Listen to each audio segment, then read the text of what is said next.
నీతిబాహ్యమైన రాజకీయాలు ఈరోజు కాంగ్రెస్ ప్రభుత్వం రేవంత్ రెడ్డి గారి నాయకత్వంలో చేస్తున్నది.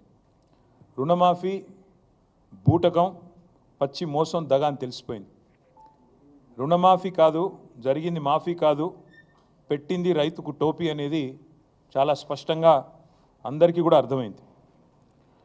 రవ్వంత రుణమాఫీ చేసి కొండంత డబ్బా కొట్టుకున్న ఈ ముఖ్యమంత్రి డొల్లతనం, ఆయన చాతగాంతనం, ఈ అబద్ధాల ముఖ్యమంత్రి నిజస్వరూపం 70 లక్షల మంది రైతుల సాక్షిగా బయటపడ్డది. రాష్ట్ర వ్యాప్తంగా ఈరోజు మీరు చూసినట్టయితే రైతుల ఆగ్రహంతో రగిలిపోతూ ఉన్నారు. రుణమాఫీ కాలేదు అని మండిపడతా ఉన్నారు. బ్యాంకులకు తాళాలు వేస్తూ ఉన్నారు. ఎక్కడికక్కడ ప్రభుత్వ కార్యాలయాలను ముట్టడిస్తూనే ఉన్నారు. మీరు ఒక్కసారి చూసినట్టయితే ఎట్లా జరుగుతూ ఉంది పరిస్థితి అంటే, ఇవాళ ముఖ్యమంత్రి ప్రభుత్వం వారు చెప్తున్న మాటనేమో ఇది వ్యవసాయ మంత్రి గారి స్టేట్మెంట్, తుమ్మల నాగేశ్వరరావు గారి స్టేట్మెంట్. ఇది 2 లక్షల రుణం మాఫీ చేశాం, ఇది వ్యవసాయ మంత్రి స్టేట్మెంట్, తుమ్మల నాగేశ్వరరావు గారి స్టేట్మెంటు. 2 లక్షల రుణం మాఫీ చేశాము. కానీ పత్రికల్లో కొన్ని పత్రికలు చాలా స్పష్టంగా రాశాయి, రుణం తీరలేదు, రుణం తీరలేదు. ఎలా మోసం జరిగింది చెప్పారు, నేను కూడా వివరంగా చెప్తాను. రైతులతో మాట్లాడిచ్చారు.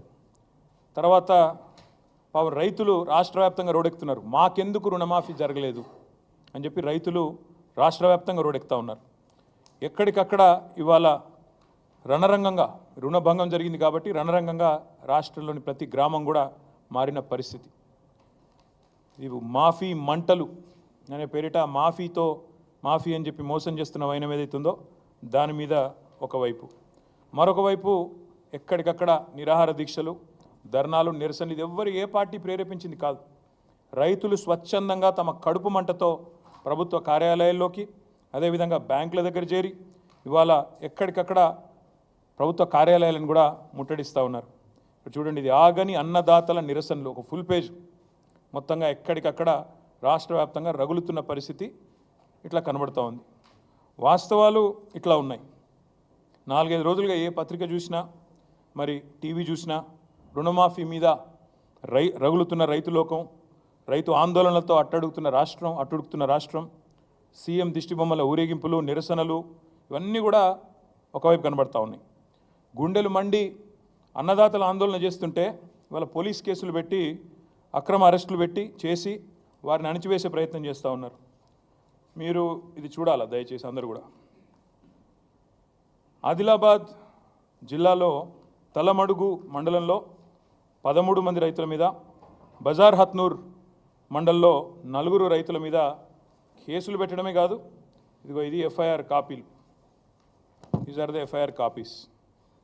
ఈ ఎఫ్ఐఆర్లు పెట్టి, కేసులు పెట్టి వాళ్ళ రైతులను సాయంత్రం దాకా కూర్చోబెట్టి వాళ్ళ మీద జులుం చేసి ఈ రకంగా గంటలు వేధించి అటు ఇబ్బంది పెడుతున్నారు.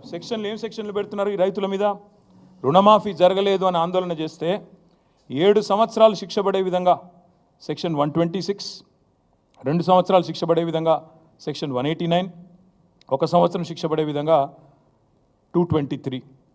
ఇలా చాలా విచిత్రంగా attack on public servants, civil disobedience, ఈ రకమైన కేసులు రైతుల మీద 7 సంవత్సరాలు శిక్ష పడే విధంగా రైతుల మీద కేసులు పెడతా ఉన్నారు. ఇది వాస్తవం, క్షేత్రస్థాయిలో ఉన్న పరిస్థితి. ముఖ్యమంత్రి గారేమో రుణమాఫీ చేసినాం, పాలాభిషేకాలు చేసుకోండి అని ఆయన ఉదరగొడతా ఉన్నాడు. ఇక ఇంకోవైపు వ్యవసాయ మంత్రి గారు 2 లక్షల రుణం అయిపోయింది, తీర్చేసినాం, ఇప్పుడే చూపెట్టాను మీకు ఆయన స్టేట్మెంటు, అయిపోయింది 2 లక్షల రుణమాఫీ అని ఆయన వ్యవసాయ మంత్రి తుమ్మల నాగేశ్వరరావు గారు. కానీ వాస్తవాలు దాచేస్తే దాగవు. ఇవాళ మంత్రులకు, ముఖ్యమంత్రికి ఒక శృతి లేదు, సయోధ్య లేదు, సంయమనం అంతకంటే లేదు. దానికి ఒక చిన్న ఉదాహరణ ఇప్పుడు నేను మీకు చూపెడతాను, ఒకసారి ఆ వీడియో ప్లే చేయాలమ్మా. తిరగకంటే ముందే తెలంగాణ రాష్ట్రంలో ఉన్న లక్షలాది మంది రైతాంగానికి 2 లక్షల రూపాయల రుణమాఫీ, 31,000 కోట్ల రూపాయలను వారికి రుణ విముక్తులను చేసి బ్యాంకుల నుంచి వాళ్లకు స్వేచ్ఛను ప్రసాదించి నా తెలంగాణ రైతాంగం ఈనాడు తెలంగాణ రాష్ట్రంలో రుణ విముక్తులై స్వేచ్ఛా వాయువులు పీల్చుకునే విధంగా ఈనాడు కాంగ్రెస్ పార్టీ నిర్ణయం తీసుకున్నది. మిత్రులారా,